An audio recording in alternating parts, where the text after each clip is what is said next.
Hey fellow backyard warriors, Nick here. Today I'm doing sort of a shooting review for a knife made by Dirte Knives. So you can check out his channel and website in the description below. Now Dirte Knives, he's located in Hawaii and he makes some interesting custom knives, and recently he came out with this. It's a short, it's a very small and light, sort of a survival knife backup tool. It's made from titanium. He calls it his Dirte Poon. I feel kind of dirty every time I say it. But it's kind of neat. He designed it as sort of like a survival harpoon, also with the intent of being used as a broadhead for an arrow. Comes in a variety of finishes. You can check them out on his page and his website. Very nicely made. It's really nice as they've got a carbidized edge,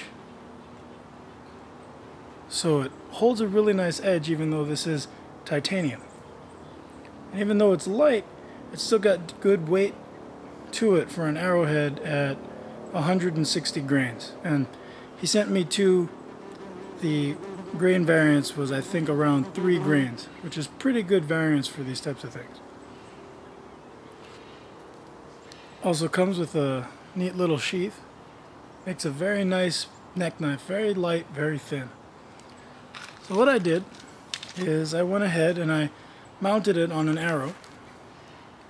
As you can see, what's kind of cool is this sheath can also be used while it's in use as an arrow. Now it took a little bit of figuring out how to get it well balanced. So today I'm going to be doing some testing. First we're going to be doing some shooting, see how the broadhead acts at 10, 15, and 20 yards, and then I'm going to be shooting at some different targets.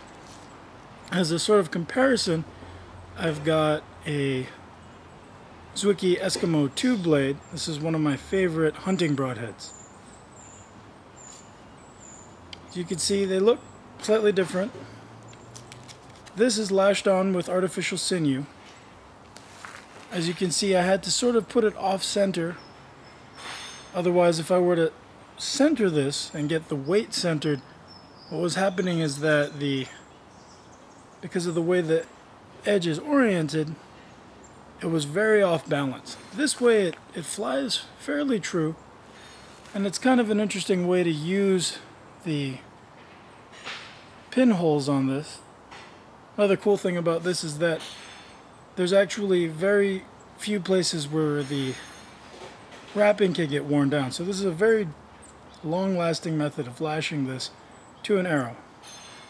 And this is done just with lashing. There's no glue in here, so just sort of a impromptu lashing. Now for the test, both of these arrows are pretty much identical. I painted them differently. They have different colored cock feathers, and basically both of these arrows weigh 675 grains. There's some slight grain variance, about 10 grains between the two arrows, but this is as close as I could get them. Now for the test, I'm going to be shooting them out of this bow. This is a 50-pound PVC pipe bow, off-centered with the rest. I've also got a nocking point on here, and I'm going to be using a tab, just a leather tab, for a little more consistency, just to make this a little more fair. And these arrows are a lot heavier than I would normally shoot out of a 50-pound bow. But that difference will allow you to see some variations in the flight. They'll be a little easier to spot because they'll be going a little slower. But here they are. So let's get started. Alright, here's the arrow with the Dirte Poon. I've got a red cap dip here to kind of differentiate. So here we go.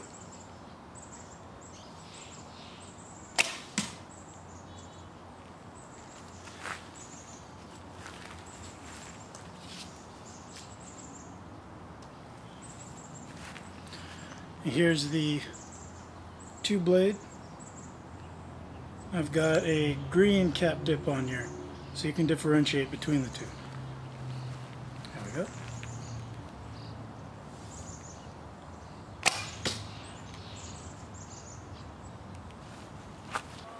Here's the Dirte Poon at 10 yards.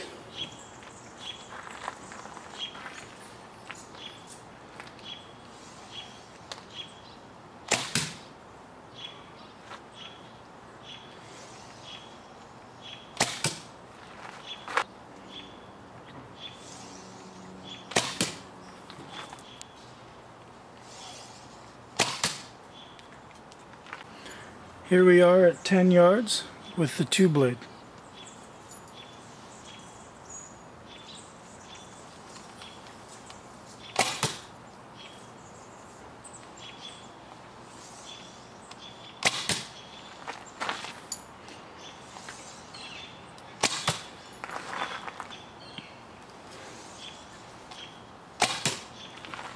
Here's the Dirte Poon at 15 yards.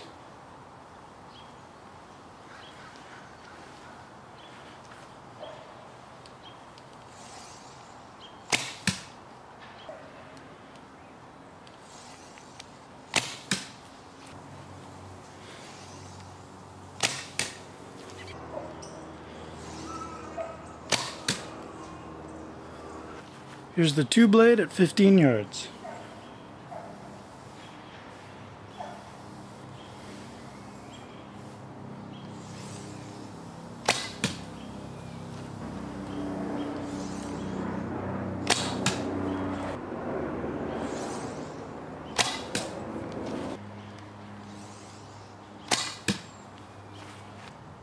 Here's the Dirte Poon at 20 yards.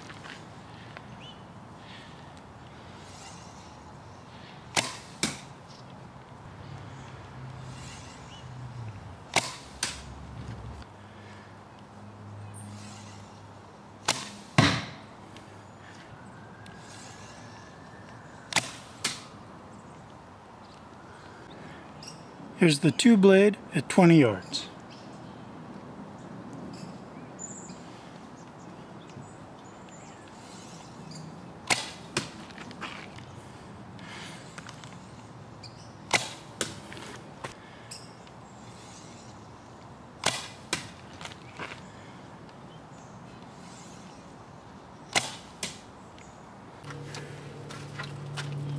Alright, so now I'm going to be shooting in your direction so you can see how the arrows fly.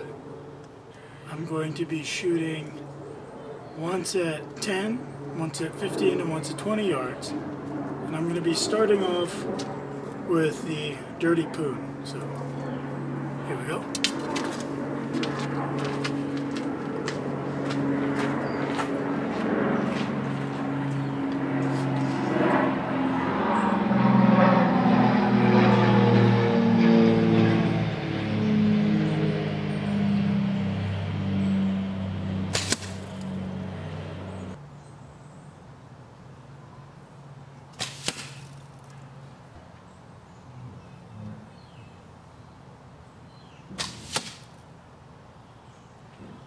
Now I'm going to be shooting the 2-blade. Here we go.